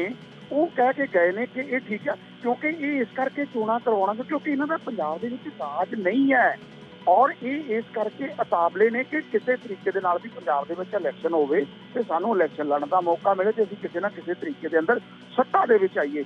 ਜਿਹੜਾ ਅਕਾਲੀ ਦਲ ਹਮੇਸ਼ਾ ਫੈਡਰਲ ਸਿਸਟਮ ਦੀ ਗੱਲ ਕਰਦਾ ਰਿਹਾ ਹੈ, ਜਿਹੜਾ ਰਾਜਾਂ ਨੂੰ ਵੱਧ ਅਧਿਕਾਰ ਦੇਣ ਦੀ ਗੱਲ ਕਰ ਰਿਹਾ ਹੈ, ਉਹ ਅੱਜ ਇਸ ਨਿਊਜ਼ 18 ਦੇ ਉੱਤੇ ਬੋਲ ਕੇ ਗਏ ਨੇ ਕਿ ਠੀਕ ਹੈ ਜੀ, ਕੇਂਦਰ ਸਰਕਾਰ ਦੇ ਫੈਸਲੇ ਜਿਹੜੇ ਇਹ ਠੀਕ ਹੋਣੇ ਚਾਹੀਦੇ ਨੇ।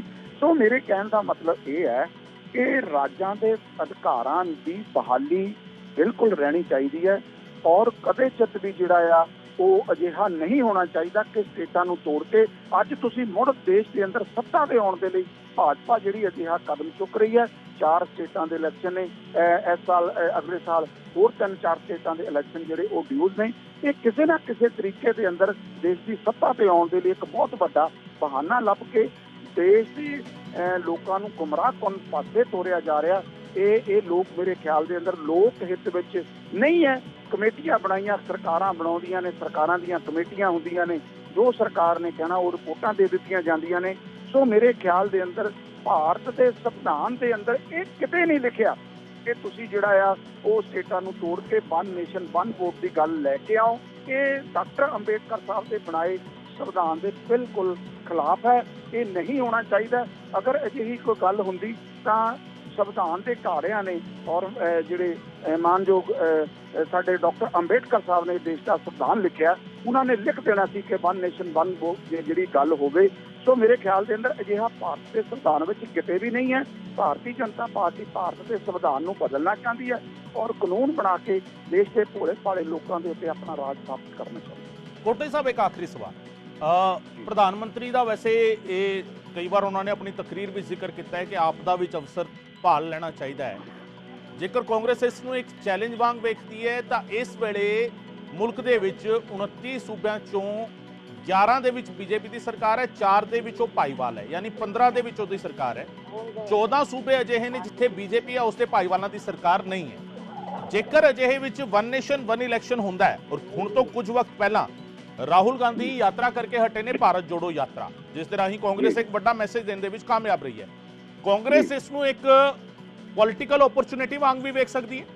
ਕੋਟਲੀ ਸਾਹਿਬ, ਨਹੀਂ ਦੇਖੋ, ਮੈਂ ਤਾਂ ਪਹਿਲਾਂ ਹੀ ਬੜਾ ਸਪਸ਼ਟ ਰੂਪ ਦੇ ਅੰਦਰ ਇਹ ਗੱਲ ਜਿਹੜੀ ਆ ਉਹ ਸਪਸ਼ਟ ਕਰ ਚੁੱਕਾ ਕਿ ਭਾਰਤੀ ਜਨਤਾ ਪਾਰਟੀ ਜਿਹੜੀ ਹੈ ਉਹ ਭਾਰਤ ਦੇ ਸੰਵਿਧਾਨ ਨੂੰ ਬਦਲਣਾ ਚਾਹੁੰਦੀ ਹੈ, ਬਿਲਕੁਲ ਖਤਮ ਕਰਕੇ ਅਜਿਹਾ ਦੇਸ਼ ਦੇ ਅੰਦਰ ਇੱਕ ਸਿਸਟਮ ਜੋ RSS ਦੇ ਮਾਧਿਅਮ ਦੇ ਰਾਹੀਂ ਡਾਇਰੈਕਟ ਕੀਤਾ ਜਾ ਰਿਹਾ, ਜੋ ਭਾਰਤੀ ਜਨਤਾ ਪਾਰਟੀ ਇਸ ਦੇਸ਼ ਨੂੰ ਹਿੰਦੂ ਰਾਸ਼ਟਰ ਐਲਾਨਣਾ ਚਾਹੁੰਦੀ ਹੈ। ਇਹ ਵਨ ਨੇਸ਼ਨ ਵਨ ਵੋਟ ਦੀ ਗੱਲ ਉਸੇ ਹੀ ਇੱਕ ਪ੍ਰਕਿਰਿਆ ਦਾ ਹਿੱਸਾ ਹੈ। ਜਦ ਭਾਰਤ ਦੇ ਸੰਵਿਧਾਨ ਦੇ ਅੰਦਰ ਵਨ ਨੇਸ਼ਨ ਵਨ ਵੋਟ ਦੀ ਜਿਹੜੀ ਗੱਲ ਹੈ ਉਹ ਕਿਤੇ ਹੈ ਹੀ ਨਹੀਂ ਹੈ। ਇੰਨੇ 70 ਸਾਲ 75 ਸਾਲ ਦੀ ਆਜ਼ਾਦੀ ਤੋਂ ਬਾਅਦ ਅੱਜ ਤੱਕ ਦੇਸ਼ ਦੇ ਸੰਵਿਧਾਨ ਦੇ ਅੰਦਰ ਇਹ ਲਫ਼ਜ਼ ਕਿਤੇ ਪੜ੍ਹਿਆ ਨਹੀਂ ਗਿਆ ਤੇ ਭਾਰਤੀ ਜਨਤਾ ਪਾਰਟੀ ਨੂੰ ਕਿਹੜੀ ਏਡੀ ਆਫਤ ਆ ਗਈ ਹੈ ਕਿ ਉਹ ਡਾਕਟਰ ਅੰਬੇਦਕਰ ਸਾਹਿਬ ਦੇ ਬਣਾਏ ਹੋਏ ਸੰਵਿਧਾਨ ਨੂੰ ਬਦਲ ਕੇ ਦੇਸ਼ ਦੇ ਅੰਦਰ ਇੱਕ ਹਿੰਦੂ ਰਾਸ਼ਟਰ ਐਲਾਨ ਕਰਕੇ ਜਿਹੜਾ ਆ ਉਹ ਦੇਸ਼ ਦੇ ਅੰਦਰ ਮੁੜ ਸੱਤਾ ਦੇ ਉੱਤੇ ਸਥਾਪਿਤ ਹੋਣਾ ਚਾਹੁੰਦੀ ਆ। ਮੈਂ ਸਾਫ਼ ਤੇ ਸਪਸ਼ਟ ਸ਼ਬਦਾਂ ਦੇ ਅੰਦਰ ਕਹਿਣਾ ਚਾਹੁੰਦਾ ਕਿ ਭਾਰਤ ਦੇ ਸੰਵਿਧਾਨ ਨੂੰ ਬਦਲਣ ਦੀ ਹਰਗਜ਼ ਜਿਹੜੀ ਹੈ ਉਹ ਅਜਿਹੀ ਕੋਈ ਹਰਕਤ ਬਿਲਕੁਲ ਬਰਦਾਸ਼ਤ ਨਹੀਂ ਹੋਏਗੀ। ਜੇ ਦੇਸ਼ ਦਾ ਸੰਵਿਧਾਨ ਡਾਕਟਰ ਅੰਬੇਦਕਰ ਸਾਹਿਬ ਨੇ ਬਣਾਇਆ ਉਹਦੇ ਮੁਤਾਬਕ ਦੇਸ਼ ਚੱਲ ਰਿਹਾ, ਉਹਦੇ ਮੁਤਾਬਕ ਦੇਸ਼ ਜਿਹੜਾ ਉਹ ਚੱਲਣਾ ਚਾਹੀਦਾ। ਮਨਜਿੰਦਰ ਸਿਰਸਾ ਸਾਹਿਬ ਵੀ ਸਾਡੇ ਨਾਲ ਜੁੜ ਰਹੇ ਨੇ। ਕੋਟਲੀ ਸਾਹਿਬ ਤੁਸੀਂ ਬਣੇ ਰਹੋ ਸਾਡੇ ਨਾਲ। ਮਨਜਿੰਦਰ ਸਿਰਸਾ ਸਾਹਿਬ ਕੌਮੀ ਸਕੱਤਰ ਨੇ ਬੀਜੇਪੀ ਦੇ। ਸਿਰਸਾ ਸਾਹਿਬ ਬਹੁਤ ਬਹੁਤ ਸਵਾਗਤ ਹੈ। ਇਹ ਸਿਨੈਰੀਓ ਜਿਹੜਾ ਹੈਗਾ ਜਿਸ ਦੇ ਵਿੱਚ ਚਰਚਾ ਹੋ ਰਹੀ ਹੈ ਇੱਕ ਦੇਸ਼ ਇੱਕ ਚੋਣ, ਔਰ ਉਸ ਇੱਕ ਦੇਸ਼ ਇੱਕ ਚੋਣ ਦੇ ਨਵੀਂ ਤਜਵੀਜ਼ ਤੇ ਕਮੇਟੀ ਬਣ ਗਈ ਹੈ ਬਕਾਇਦਾ। ਸਾਬਕਾ ਰਾਸ਼ਟਰਪਤੀ ਕੋਵਿੰਦ ਸਾਹਿਬ ਨੂੰ ਇਸ ਦਾ ਚੇਅਰਪਰਸਨ ਬਣਾਇਆ ਗਿਆ ਹੈ। ਕਮੇਟੀ ਰਿਪੋਰਟ ਦੇਵੇਗੀ, ਪਰ ਕਾਂਗਰਸ ਇੱਕ ਸਿੱਧਾ ਸਵਾਲ ਖੜਾ ਕਰ ਰਹੀ ਹੈ ਕਿ ਬੀਜੇਪੀ ਦੇਸ਼ ਦੇ ਸੰਵਿਧਾਨ ਨੂੰ ਬਦਲਣਾ ਚਾਹੁੰਦੀ ਹੈ।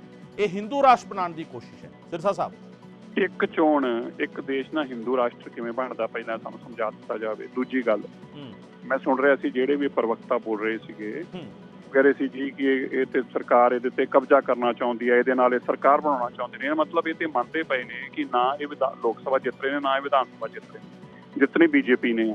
ਤੀਜੀ ਗੱਲ ਜਿਹੜੀ ਵਿਸ਼ਾ ਕੀ ਆ, ਵਨ ਨੇਸ਼ਨ ਵਨ ਵੋਟ। ਕੀ ਮਤਲਬ ਕਿ ਤੁਸੀਂ ਰਿਸੋਰਸਿਸ ਨੂੰ ਬਚਾਓ, ਦੇਸ਼ ਦੀ ਵੋਟ ਲੈਣ ਦਾ ਸਭ ਨੂੰ ਅਧਿਕਾਰ ਆ। ਸਾਰੇ ਚੁਣਾਵ ਲੜਨਗੇ, ਸਾਰੀਆਂ ਪਾਰਟੀਆਂ ਚੁਣਾਵ ਲੜਨਗੀਆਂ, ਕਿਸੇ ਨੂੰ ਮਨਾਈ ਤੇ ਹੈ ਨਹੀਂ ਇਹਦੇ ਅੰਦਰ। ਇਸ 'ਚ ਫਰਕ ਕੀ ਪਊਗਾ? ਜਿਹੜਾ ਹਰ 6 ਮਹੀਨੇ ਬਾਅਦ ਇੱਕ ਇਲੈਕਸ਼ਨ ਹੁੰਦੀ ਆ ਉਹਦੇ ਤੇ ਖਤਮ ਹੋ ਜੂਗੀ। ਜਿਹੜੀ ਹਰ 1 ਸਾਲ ਬਾਅਦ ਇਲੈਕਸ਼ਨਾਂ ਦੇ ਉੱਤੇ ਕੋਡ ਆਫ ਕੰਡਕਟ ਲਾ ਕੇ ਸਟੇਟਾਂ ਦਾ ਇੰਨਾ ਨੁਕਸਾਨ ਹੁੰਦਾ ਹੈ ਉਹ ਖਤਮ ਹੋ ਜੂਗਾ। ਜਿਹੜੀ ਗਵਰਨੈਂਸ ਦੇ ਉੱਤੇ ਵੱਡੀ ਚੋਟ ਲੱਗਦੀ ਹੈ, ਹਰ ਆਦਮੀ ਬਿਜ਼ੀ ਆ। ਤੁਸੀਂ ਦੇਖੋ 1.5 ਮਹੀਨਾ ਪਹਿਲਾਂ ਇਲੈਕਸ਼ਨ ਹੋ ਕੇ ਹਟੀ ਆ, ਹੁਣ ਫਿਰ 2 ਮਹੀਨੇ ਬਾਅਦ ਇਲੈਕਸ਼ਨ ਆ, ਫਿਰ 6 ਮਹੀਨੇ ਬਾਅਦ ਇਲੈਕਸ਼ਨ ਆ, ਫਿਰ ਉਸ ਤੋਂ ਬਾਅਦ ਦਿੱਲੀ ਹਰਿਆਣਾ ਇਲੈਕਸ਼ਨ, ਇਹ ਚੱਲਦਾ ਰਹਿਣਾ ਪ੍ਰੋਸੈਸ। ਸੋ ਇਸ ਪ੍ਰੋਸੈਸ ਦੇ ਨਾਲ ਕੀ ਆ, ਜਗ੍ਹਾ ਜਗ੍ਹਾ ਕੋਡ ਆਫ ਕੰਡਕਟ, ਸਾਰੀ ਸਰਕਾਰ ਦੀ ਮਸ਼ੀਨਰੀ, ਸਾਰੇ ਰਿਸੋਰਸਿਸ, ਇਲੈਕਸ਼ਨ ਕਮਿਸ਼ਨ ਦੇ ਰਿਸੋਰਸਿਸ, ਸਰਕਾਰ ਦੀਆਂ ਫੋਰਸਿਸ, ਸਰਕਾਰ ਦੇ ਪੈਸੇ, ਸੋ ਹਰ ਚੀਜ਼ ਮੈਟਰ ਕਰਦੀ ਪਈ ਆ। ਇਸ ਕਰਕੇ ਇਸ ਗੱਲ ਦਾ ਕੋਈ ਲੌਜਿਕ ਹੀ ਨਹੀਂ ਕਿ ਜੀ ਇਸ ਗੱਲ ਨੂੰ ਕਿਸੇ ਦੂਜੇ ਚੀਜ਼ ਨਾਲ ਜੁੜ ਜਾਏ। ਸਿੰਪਲ ਗੱਲ ਇਹ ਆ ਕਿ ਸਭ ਨੂੰ ਇਲੈਕਸ਼ਨ ਲੜਨ ਦਾ ਅਧਿਕਾਰ ਆ, ਬਿਲਕੁਲ ਹੈ, ਸਭ ਨੂੰ ਹੀ ਹੈ। ਹਰ ਪਾਰਟੀ ਲੜ ਸਕਦੀ ਹੈ, ਕੋਈ ਵੀ ਲੜ ਸਕਦਾ ਹੈ, ਪਰ ਇਹਦੇ ਅੰਦਰ ਫਿਰ ਕਿਸੇ ਨੂੰ ਨੁਕਸਾਨ ਕਿਵੇਂ ਆ? ਨੁਕਸਾਨ ਸਿਰਫ ਇਸ ਗੱਲ ਦਾ ਹੈ ਜਿਹੜੇ ਲੋਕ ਆਪਣੀ ਹਾਰ ਮੰਨਦੇ ਆ ਉਹ ਬਹਾਨਾ ਲੱਭ ਰਹੇ ਨੇ। 62 ਅੰਦਰ ਚੁਣਾਵ ਜਿਹੜੇ ਸੀਗੇ ਉਹ ਇੱਕੋ ਹੋਏ ਸੀਗੇ, ਤੁਸੀਂ ਦੇਖ ਲਿਓ। 52 ਅੰਦਰ ਹੋਏ ਸੀਗੇ, 67 ਅੰਦਰ ਹੋਏ ਸੀਗੇ। ਦੀ ਗੱਲ ਦਾ ਮੈਂ ਜਵਾਬ ਦੇਣਾ ਆਵਾਂ ਕੋਟੀ ਸਾਹਿਬ ਤੁਹਾਡੇ ਕੋਲ ਆਵਾਂਗਾ। ਇਸ ਕਰਕੇ ਵਨ ਨੇਸ਼ਨ ਵਨ ਵੋਟ ਨਾਲ ਕੀ ਹੋਊਗਾ, ਜਿਹੜਾ ਅਰਬਾਂ ਰੁਪਇਆ ਬਚੂਗਾ ਉਹ ਹੈਲਥ ਸਰਵਿਸਿਜ਼ ਤੇ ਲੱਗੇਗਾ, ਜਿਹੜਾ ਅਰਬਾਂ ਰੁਪਇਆ ਬਚੇਗਾ ਉਹ ਸਾਡੇ ਬੱਚਿਆਂ ਦੀ ਐਜੂਕੇਸ਼ਨ ਤੇ ਲੱਗੇਗਾ, ਦੇਸ਼ ਦੇ ਇਨਫਰਾਸਟ੍ਰਕਚਰ ਤੇ ਲੱਗੇਗਾ। ਦੇਸ਼ ਦਾ ਕਈ ਹਜ਼ਾਰਾਂ ਲੱਖਾਂ ਕਰੋੜ ਰੁਪਇਆ ਕਿਉਂ ਬਰਬਾਦ ਕਰਨਾ ਹੈ? ਕਿਉਂਕਿ ਜੀ ਅਸੀਂ ਵੱਖਰਾ ਚੁਣਾਵ ਲੜਨਾ ਚਾਹੁੰਦੇ। ਕੋਈ ਰੀਜ਼ਨ ਤੇ ਦੱਸ ਦਿੱਤਾ ਜਾਵੇ। ਚੁਣਾਵ ਤੇ ਫਿਰ ਵੀ ਹੋ ਰਿਹਾ, ਇੱਕ ਚੁਣਾਵ ਹੋ ਰਿਹਾ, ਸਾਰਿਆਂ ਲਈ ਹੋ ਰਿਹਾ। ਕਾਰਪੋਰੇਸ਼ਨ ਵੀ ਹੋਏਗੀ, MLA ਵੀ ਹੋਏਗਾ, MP ਵੀ ਹੋਏਗਾ। ਦਿੱਕਤ ਕਿੱਥੇ ਆ? ਕਿਹੜਾ ਚੁਣਾਵ ਜਿਹੜਾ ਰੋਕਿਆ ਜਾ ਰਿਹਾ? ਚੋਣ ਕੋਈ ਰੋਕੀ ਨਹੀਂ ਜਾ ਰਹੀ, ਸਾਰਿਆਂ ਨੂੰ ਚੋਣ ਲੜਨ ਦਾ ਹੱਕ ਹੈ, ਪਰ ਕਿਉਂਕਿ ਪਾਰਟੀਆਂ ਨੂੰ ਆਪਣੀ ਹਾਰ ਨਜ਼ਰ ਆ ਰਹੀ ਹੈ, ਇਸ ਕਰਕੇ ਉਹ ਇਸ ਦਾ ਵਿਰੋਧ ਕਰ ਰਹੀਆਂ ਨੇ। ਸੁਖਵਿੰਦਰ ਕੋਟਲੀ ਸਾਹਿਬ ਕਾਂਗਰਸ ਵਿਧਾਇਕ ਸਾਡੇ ਨਾਲ ਮੌਜੂਦ ਨੇ। ਕੋਟਲੀ ਸਾਹਿਬ, ਤੁਹਾਡਾ ਰਿਐਕਸ਼ਨ। ਮੈਂ ਸਿਰਸਾ ਸਾਹਿਬ ਨੂੰ ਸੁਣਿਆ ਜਦੋਂ ਇਹ ਸ਼੍ਰੋਮਣੀ ਅਕਾਲੀ ਦਲ ਦੇ ਅੰਦਰ ਹੁੰਦੇ ਸੀ ਤਾਂ ਉਸ ਵੇਲੇ ਰੌਲਾ ਪਾਉਂਦੇ ਹੁੰਦੇ ਸੀ ਕਿ ਜਿਹੜੀਆਂ ਸੈਂਟਰ ਦੀਆਂ ਸਰਕਾਰਾਂ ਨੇ ਇਹ ਫੈਡਰਲ ਸਿਸਟਮ ਤੇ ਸੰਘੀ ਢਾਂਚੇ ਦੇ ਉੱਤੇ ਜਿਹੜਾ ਹੈ ਉਹ ਜ਼ੋਰ ਜਿਹੜਾ ਇਹ ਰਾਜਾਂ ਦੀਆਂ ਸਰਕਾਰਾਂ ਨੂੰ ਤੋੜਦੇ ਨੇ। ਤੇ ਅੱਜ ਮਨਜਿੰਦਰ ਸਿੰਘ ਸਿਰਸਾ ਜੀ ਭਾਜਪਾ ਦੀ ਬੋਲੀ ਇਸ ਤਰੀਕੇ ਦੇ ਨਾਲ ਬੋਲ ਰਹੇ ਨੇ, ਮੈਨੂੰ ਬੜੀ ਹੈਰਾਨੀ ਹੋਈ ਕਿ ਜਦੋਂ ਇਹ ਅਕਾਲੀ ਦਲ ਦੇ ਅੰਦਰ ਸੀ ਤੇ ਉਸ ਸਮੇਂ ਕਹਿੰਦੇ ਹੁੰਦੇ ਸੀ ਕਿ ਸਟੇਟਾਂ ਦਾ ਬਿਲਕੁਲ ਸਰਕਾਰਾਂ ਨਾਲ ਤੋੜੀਆਂ ਜਾਣ। ਤੇ ਮਨਜਿੰਦਰ ਸਿੰਘ ਸਿਰਸਾ ਜੀ, ਜੇ ਮੈਂ 11 ਸਟੇਟਾਂ ਦੇ ਅੰਦਰ ਆਪੋਜੀਸ਼ਨ ਦਾ ਰਾਜ ਹੈ, ਚਲੋ ਮੈਂ ਬਾਕੀ ਗੱਲ ਨਾ ਵੀ ਕਰਾਂ, ਤੁਸੀਂ ਇੱਕ ਬਹੁਤ ਅੱਛੇ ਪ੍ਰਵਕਤਾ ਵੀ ਹੋ ਔਰ ਸਿੱਖ ਧਰਮ ਦੇ ਅੰਦਰ ਬੜਾ ਵਿਸ਼ਵਾਸ ਰੱਖਦੇ ਹੋ, ਤੁਹਾਡਾ ਬੜਾ ਨਾਂ ਹੈ।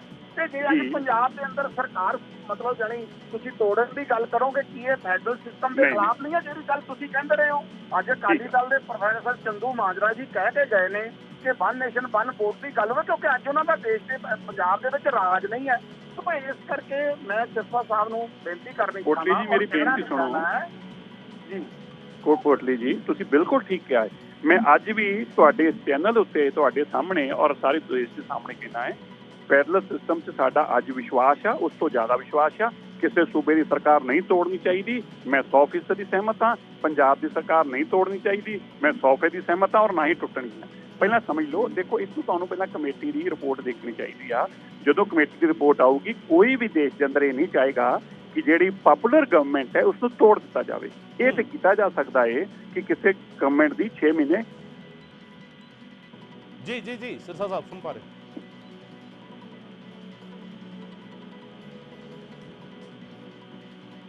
मनजिंदर सिरसा साहब आवाज जेकर मेरी आ पा रही है तुम कंटिन्यू करो प्लीज।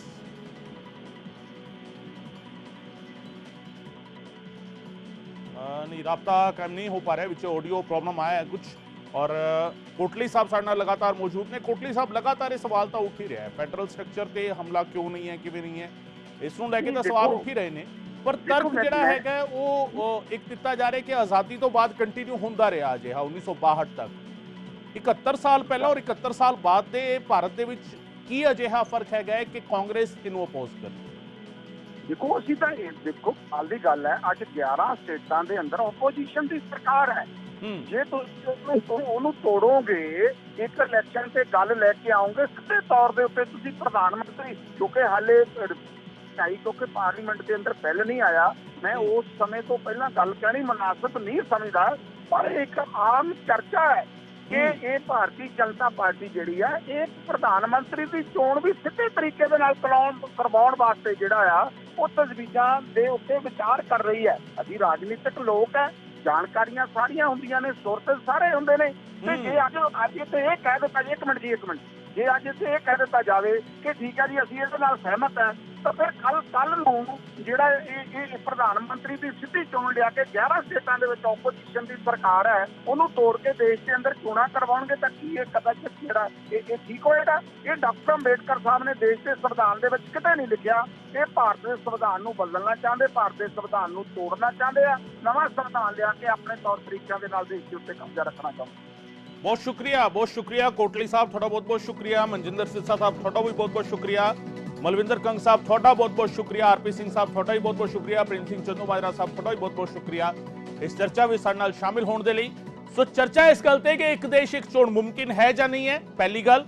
और उस तो भी पहला सवाल है कि की इसकी लोड़ वाकई है, देश की वाकई अजिहा व्यवस्था मंग रहे है या ये सिर्फ सियासी लोड़ है? सवाल इस गल नूं लैके भी है, क्योंकि विरोधी धिरां लगातार कह रही है इसकी कोई लोड़ ही नहीं है। जानबूझ के नवा एक शगुफा छेड़ा जा रहा है, जानबूझ के एक नवी तजवीज लाई जा रही है, क्योंकि देश के संविधान नूं बीजेपी नहीं मनती। बीजेपी का तर्क है कि इस दे नाल खर्चा घटेगा, इक्को वार भी चोणां होणगीआं, पूरा देश तरक्की की राह ते इकट्ठे अगे वधेगा। वार-वार जिहड़ियां चोणां होंदियां ने उस करके किते कोड ऑफ कंडक्ट लग जाता है, चोण जाब्ता लग जाता है, उत्थे विकास कारज नहीं हो पाते। जेकर अजिहा होएगा तो सारे मुल्क के विच विकास कारज 4 साल घट्टो घट हो पाएंगे। और इसके लिए कमेटी बकायदा बनाई गई है। कमेटी के संभावी मैंबर किहड़े-किहड़े हो सकते हैं? कैबिनेट सकत्तर हो सकते हैं, साबका सीजीआई हो सकते हैं, साबका इलैक्शन कमीशन ऑफ इंडिया के चीफ हो सकते हैं, रिटायर जज हो सकते हैं, संविधान माहिर हो सकते हैं, सियासी लीडर हो सकते हैं।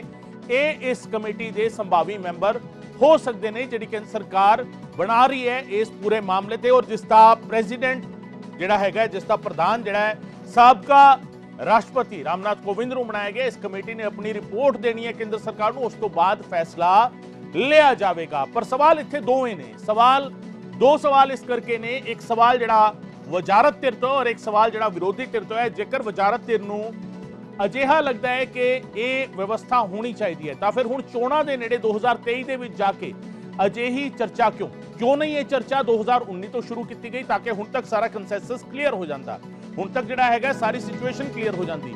इमीडिएट लास्ट पॉइंट ते जाके चर्चा क्यों? ये सवाल वजारत धिर यानी बीजेपी ते एनडीए तो।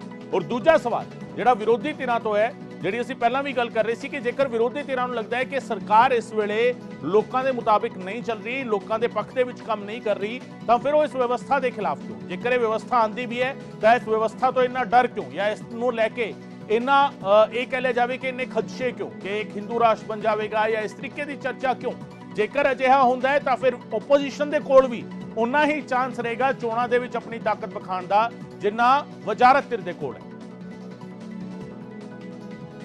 सो इस सिनेरियो जिहड़ा हैगा उस सिनेरियो दे विच की कुछ अड़िका हैगा? सारे सूबਿਆਂ ਦੀ विधान सभा का एक तो कार्यकाल वक-वक है। इस वेले जिहड़ा सिनेरियो है एक देश एक चोण दे विच अड़िका की कुछ हैगा ਉਹ ਵੀ ਅਸੀਂ ਤੁਹਾਨੂੰ ਦੱਸ ਰਹੇ ਹਾਂ। ਸਾਰੇ ਸੂਬਿਆਂ ਦੀ ਵਿਧਾਨ ਸਭਾ ਦੇ ਕਾਰਜਕਾਲ ਵੱਖ-ਵੱਖ ਨੇ, ਕਿਸੇ ਦਾ ਹੁਣ ਤੋਂ 6 ਮਹੀਨੇ ਵਿੱਚ ਖਤਮ ਹੋਣਾ ਹੈ, ਕਿਸੇ ਦਾ 2 ਸਾਲ ਬਾਅਦ ਖਤਮ ਹੋਣਾ ਹੈ। ਹਰ ਸਰਕਾਰ 5 ਸਾਲ ਚੱਲੇ ਇਸ ਦੀ ਗਾਰੰਟੀ ਨਹੀਂ ਹੈ। ਬਹੁਤ ਸਾਰੇ ਸਟੇਟ ਅਜਿਹੇ ਹੁੰਦੇ ਨੇ ਜਿੱਥੇ ਇਹ ਹੋ ਜਾਂਦਾ ਹੈ ਕਿ ਇਹ ਸਰਕਾਰਾਂ ਟੁੱਟ ਜਾਂਦੀਆਂ ਨੇ, ਸੂਬਿਆਂ ਦੀਆਂ ਸਰਕਾਰਾਂ ਟੁੱਟ ਜਾਂਦੀਆਂ ਨੇ, ਔਰ ਹਰ ਸਰਕਾਰ 5 ਸਾਲ ਚੱਲੇ ਇਸ ਦੀ ਕੋਈ ਗਰੰਟੀ ਵੀ ਨਹੀਂ ਹੈ, ਇਸ ਦੀ ਕੋਈ ਗਰੰਟੀ ਨਹੀਂ ਦਿੱਤੀ ਜਾ ਸਕਦੀ। ਜੇਕਰ ਵਿਧਾਇਕ ਇੱਧਰ ਉੱਧਰ ਹੋ ਗਏ ਤਾਂ ਸਰਕਾਰਾਂ ਪਲਟ ਜਾਣਗੀਆਂ।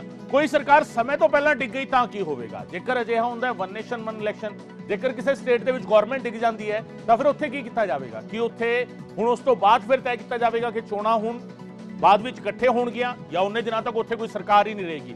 ਇਹ ਸਾਰੇ ਸਵਾਲ ਨੇ ਜਿਹੜੇ ਅੜਿੱਕਾ ਨੇ ਇਸ ਵੇਲੇ। ਔਰ ਕੋਈ ਸਰਕਾਰ ਸਮੇਂ ਤੋਂ ਪਹਿਲਾਂ ਚੋਣਾਂ ਦੀ ਸਿਫਾਰਿਸ਼ ਖੁਦ ਕਰ ਦਿੰਦੀ ਹੈ ਤਾਂ ਕੀ ਹੋਵੇਗਾ? ਦੋ ਤਿੰਨ ਸਿਚੁਏਸ਼ਨ ਨੇ। ਇੱਕ ਤਾਂ ਇਹ ਕਿ ਸਰਕਾਰਾਂ ਵੱਖ-ਵੱਖ ਟਾਈਮ ਤੇ ਖਤਮ ਹੁੰਦੀਆਂ ਨੇ, ਉਹਨਾਂ ਦੇ ਕਾਰਜਕਾਲ ਵੱਖ-ਵੱਖ ਟਾਈਮ ਤੇ ਖਤਮ ਹੁੰਦੇ ਨੇ।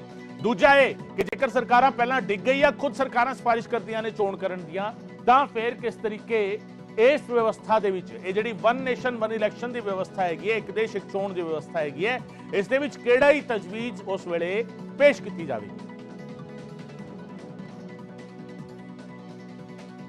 ਸਾਡੇ ਨਾਲ ਦਲਜੀਤ ਚੀਮਾ ਸਾਹਿਬ ਇਸ ਵੇਲੇ ਫੋਨ ਲਾਈਨ ਤੇ ਮੌਜੂਦ ਨੇ, ਮੁੱਖ ਬੁਲਾਰੇ ਨੇ ਸ਼੍ਰੋਮਣੀ ਅਕਾਲੀ ਦਲ ਦੇ। ਡਾਕਟਰ ਚੀਮਾ, ਬਹੁਤ ਬਹੁਤ ਸਵਾਗਤ ਹੈ।